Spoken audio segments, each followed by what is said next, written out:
Dans le cadre d'un partenariat avec le Centre de musique baroque de Versailles, les élèves du Conservatoire de Limoges ont pu bénéficier du prêt de copies d'hautbois historiques datant de la fin du XVIIe siècle. On a reçu 8 instruments, 5 dessus de hautbois. Ce qu'on appelle les dessus de hautbois, c'est les hautbois soprano, c'est ceux qui font les voix aiguës.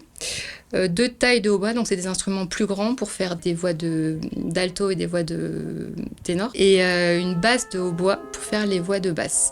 À l'époque, dans ce qu'on retrouve en fait dans les sources, c'est aussi le terme chromorne. C'est un terme qui veut dire hautbois. Des instruments historiques qui ne s'apprivoisent pas comme ceux d'aujourd'hui, notamment un hautbois de plus de 2 mètres.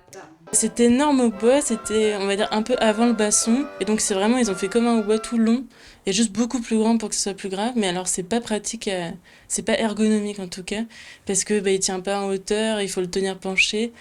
Et du coup, après, et ça a pas duré très longtemps cet instrument. Après, ils sont passés au basson, qui est la même taille, mais en fait, comme c'est recourbé, ça permet c'est plus compact, plus ergonomique. Moi, je comprends pourquoi ça a pas duré longtemps. C'est vraiment pas pratique. C'est normal, hein. C'est vraiment pas pratique. Même juste à monter, j'ai des difficultés juste à l'installer. Et après, pour se déplacer dans les couloirs, c'est galère. Ok. À chaque fois qu'on change d'instrument, et on change pas mal en hanches anciennes, il faut se réadapter à l'hanche, à l'instrument, c'est pas les mêmes écarts de doigts.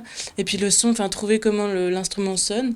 Mais en fait, plus on change souvent d'instrument, plus on arrive à s'adapter vite, quoi. C'est un peu un... Enfin, moi, je trouve ça amusant de changer tout le temps. On ressent plus fort, je pense, parce que c'est plus grave aussi, donc les sons graves, ça résonne plus. Et effectivement, je suis plus proche de l'instrument. Donc on sent pas mal de choses.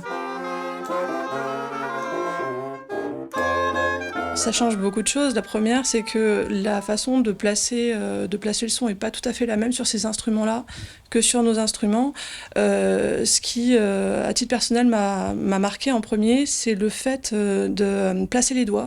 Les trous ne sont pas placés exactement de la même façon sur ces instruments-là par rapport à nos instruments, aux instruments qu'on travaille d'ordinaire. Ensuite, la façon de souffler n'est pas tout à fait la même. On a peut-être l'habitude de mettre plus d'air avec peut-être plus de pression sur les instruments qu'on utilise d'habitude. On a une sensation de quelque chose d'un petit peu plus étroit quand on place le son sur ces instruments-là. Ça devient vraiment un nouvel instrument. Après, chaque instrument est vraiment unique. Même quand on change notre instrument contre l'instrument d'un autre, on a déjà une sensation de changement qui est importante.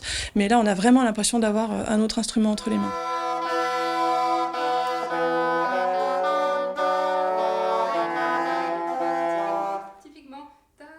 On va préparer des pièces qui sont jouées en bande de hautbois, donc avec les dessus, les tailles et la base de hautbois, là, cet immense instrument qui fait 2 mètres de haut, qui est très impressionnant, qui a été utilisé à cette époque-là, mais qui a très vite disparu parce qu'il n'était pas du tout pratique. C'est des copies d'instruments qui sont au musée de la musique à Paris, qui seraient datées des années 1670, donc l'époque de Lully. La nouveauté qui a été proposée, c'est dans les 5 dernières années, c'est toute une recherche à partir des nouvelles technologies, la tomographie qui permet d'explorer vraiment l'intérieur des perces des instruments pour les reproduire de la manière la plus exacte possible. Donc voilà, c'est ça qui fait que ces instruments sont uniques parce qu'ils ont été reproduits à partir des originaux avec des technologies un peu plus élaborées. Ce sont des hautbois qui auraient sonné pendant l'opéra de Lully à Tis à la fin du XVIIe siècle.